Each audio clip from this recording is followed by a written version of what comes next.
This is the COSWHEEL GT20, and it solves two things that usually push me off electric bikes.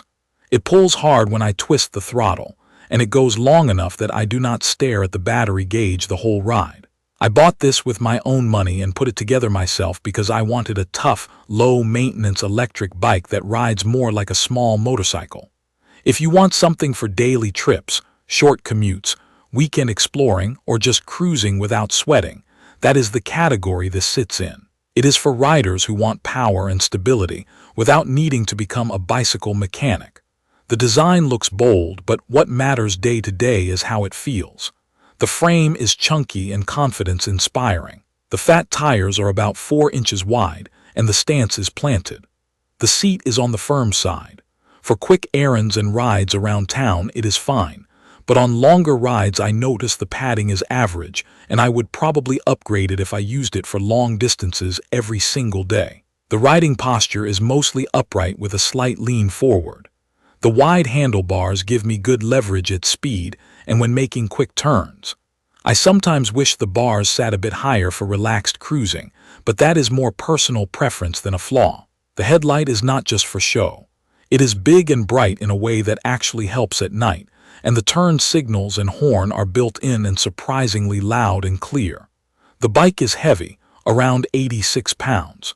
That weight is part of why it feels solid on the road, but it is not something I want to carry upstairs. Keep that in mind for storage. Setup was straightforward. It arrived well protected and compact, so I had to unfold and lay out all the parts. Getting the wheels on, aligning the handlebars, and mounting the pedals took me about an hour at a steady pace. The tools in the box actually work, and the instructions are simple. I am not a pro mechanic, and I did not run into any snags. The electrical connections came pre-wired, so I did not have to chase any mystery cables. Once assembled, turning the key and hearing everything come to life added a little peace of mind about security when I park it outside. On the road, it feels strong the moment I twist the throttle.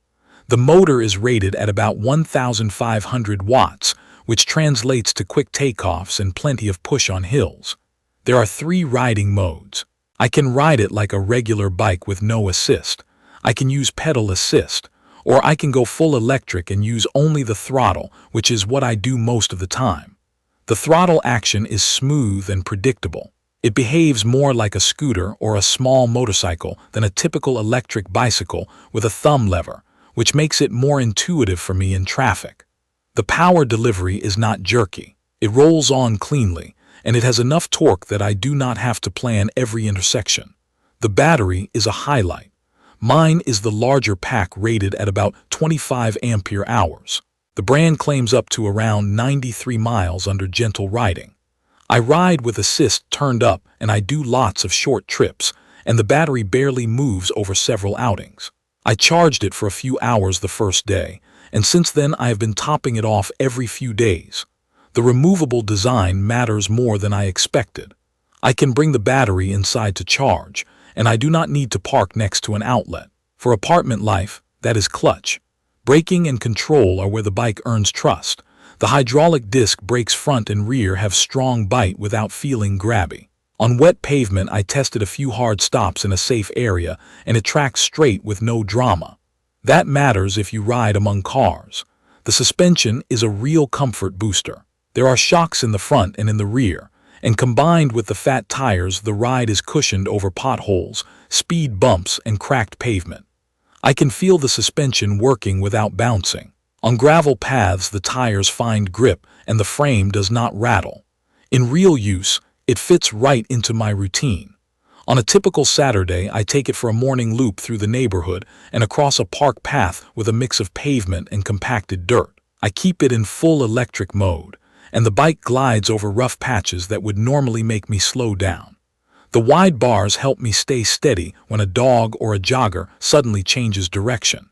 If I hit a stretch with a short hill, the motor does not hesitate. Later in the day, I might run to a grocery store a few miles away.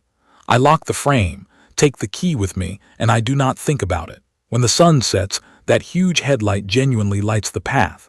I can see far enough ahead to feel safe, and the turn signals are visible and crisp. Cars notice them, which lowers my stress. I also did a few rides just to test range and comfort. With assist turned high, I rode a loop of mixed roads for over an hour and still had plenty left on the battery indicator. I stood on the pedals over a few bigger bumps to spare the seat, but overall the suspension kept the ride controlled. On one rainy afternoon, I took a short ride to see how everything behaved on wet asphalt. The brakes inspired confidence, and the tires did not slide under normal braking and cornering. I avoided paint lines and metal covers as always, and I felt in control. If you want a specific use case, picture a weekday commute of 5 to 8 miles each way. I roll out, click the key, check the big liquid crystal display for battery, speed, and trip distance, and I set the assist level. The throttle makes it easy to keep pace with city flow without sweating. At lights, the quick launch keeps me clear of the squeeze from cars. The hydraulic brakes bring me down smoothly even on a downhill section near a bus stop. When I reach the office, I pop the battery out and carry it inside to charge at my desk, while the bike locks to a rack. That rhythm barely takes any thinking after a couple of days. There are a few thoughtful touches that make daily use nicer. The key system locks the battery and powers the bike, which adds a layer of security beyond a normal frame lock. The liquid crystal display is large and readable in daylight, showing speed, battery level, and riding mode at a glance. The included fenders are not fancy, but they do keep road spray off my back when I hit a puddle. The integrated wiring for the lights, signals, and horn means I did not have to troubleshoot anything out of the box. The 7-speed drivetrain from Shimano is there if you want a pedal to stretch range or just to move gently through a quiet park. I do not use it often, but it shifts cleanly when I do. The only parts I might upgrade over time are the seat for more cushioning and possibly the tires if I started riding long distances on broken pavement. The stock tires are fine, hold air well, and grip decently. They just feel like a part that some riders will want to personalize.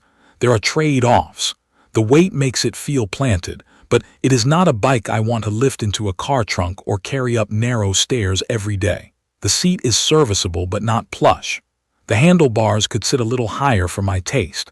None of those are deal breakers, and they are either fixable or expected in a bike built this sturdy and this powerful. So here is where I have landed after real use. The COSWHEEL GT20 feels like a crossover between a scooter and a mountain-style bike that actually delivers on power, braking, and range. It looks sharp, but more importantly, it rides with confidence. If you are new to electric bikes and want something stable and simple to live with, or if you want a fast and solid ride for commuting and errands without micromanaging the battery, this fits that role well. If you need something feather light or you plan to carry it up several flights of stairs every day, it might not be your match. For me, the strong motor, the long-lasting removable battery, the real suspension, the big headlight, and the trustworthy brakes add up to a machine I keep choosing for everyday rides. I will leave detailed information about the COSWHEEL GT20 in the comments for your reference. Thank you for watching.